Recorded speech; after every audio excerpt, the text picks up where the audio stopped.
I found this tape down the woods. It's safe to say I shouldn't watch it. During my hike in the woods, I stumbled across this tape that I found on my trip. The place I found this tape is down a thicket of branches. The tape was buried deep down the branches near a small detour in the trail. The only reason I found this tape is after we cleared this small pile for us to set up camp, there it was, a tape lying underneath the pile. It's almost as if someone was hiding this thing underneath the pile. I grabbed it and stashed it in my bag for the future, and I continued on with my hike for the next couple of days. When I got home, I then looked closely at this tape that I just got. The tape is a VHS tape with a paper note titled "For Mom." The only notable thing about the tape is that its shell is somewhat damaged, probably due to the thing being piled underneath the branches and leaves, or it was probably dropped on the ground. Seeing this, my curiosity piqued as I wanted to know what was in that tape. I decided to buy a tape recorder, the cheapest one I can possibly find. I scoured the internet for an old tape recorder, and I found an absolutely cheap one for only $5. Its owner, a young man living in a modest house doing a garage sale. He told me that he decided to sell off some of his father's belongings as he doesn't need any of it anymore, and he is willing to get rid of it for an absolutely cheap price. I bought it, plugged it in my TV, and finally, I placed the tape inside the recorder and played it. The recorder was that archaic as the quality of the image was compressed in a 4:3 format, which meant it left lots of space to the side of my TV screen. The recorder began to play the footage in it. The footage starts with a man recording their journey in the woods, just walking by the trail. The camera person wandered aimlessly in the woods, only stopping when he wanted to point the camera somewhere else and look around. This went on for a couple of minutes before I finally saw something that raised my eyebrows. When the camera person walked towards a thick set of bushes, he then began to point the camera somewhere, but at first it was completely out of focus when we saw it. The cameraman then adjusted the contrast of the video, zoomed it in even more, and then corrected the focus of the video. It revealed a small house in the distance, situated on top of a small hillside connected by a dirt driveway leading downhill. After a couple of minutes of silence, the cameraman finally began to speak. The compound. Many people around the area talked about this place. Here we are. The camera eventually zoomed out, but maintaining focus on the house in the distance. The recording then panned side to side, checking what is within its surroundings.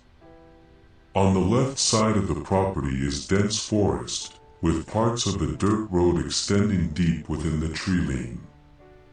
On the right of the property is a fenced area. Within it is an open field filled with random objects such as furniture, appliances, and tools, all piled in a single area. Beyond that is mostly thick forest and not much else of note. The cameraman then explained what that property is supposed to be. According to him, the house was once owned by a family who lived there for 50 years. Then the house was eventually sold to another family, which is now the family that was supposed to live in that house. He said that the family is owned by a small family from Canada who then moved down here in New England. He further explained that the family is a bit of a mystery for the residents within the vicinity of this home. He notes that one homeowner not far from the area told the cameraman that he once observed the family walking by the trails just near the trail system where the homeowner is far from.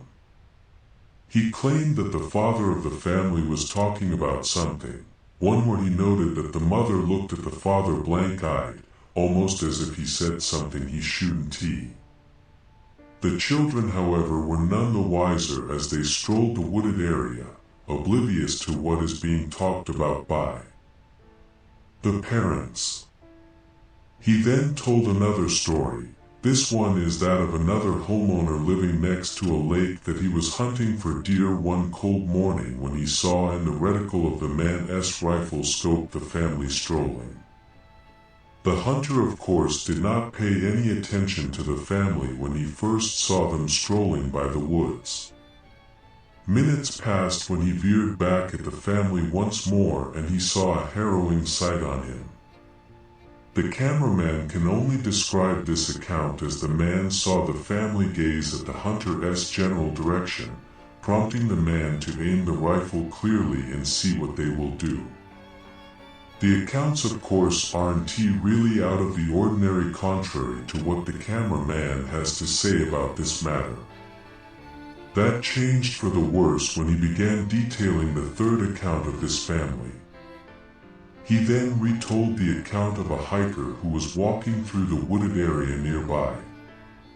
During the evening when he was about to set camp, the hiker heard a noise, prompting him to look around and locate the source of the noise. The hiker only saw nothing but the forest around him. The hiker then set up his tent for the night and finally rested. That was until he saw a silhouette of a person standing directly outside his tent, alarming the hiker. Before he even unzipped the tent, the figures disappeared, but not before hearing noises from a distance, moving away from the tent. The hiker's story doesn't sound unrelated at first, but the cameraman argued that this is the family in question who decided to approach the tent and investigate. He claimed in his own recording that the family wanted something to anyone who is in the proximity of their property, and that they will do something about it if there was any issue. Sounds like someone telling a random person to leave the property if you ask me, but what do I know? The cameraman then began to make a move towards the property and walked towards the house itself. He descended down the slope facing the property and began to sneakily bolted towards the nearby bushes. There, he hid underneath the bushes, and once he felt secured in his hiding spot, he continued to talk honestly. I thought about it for a while.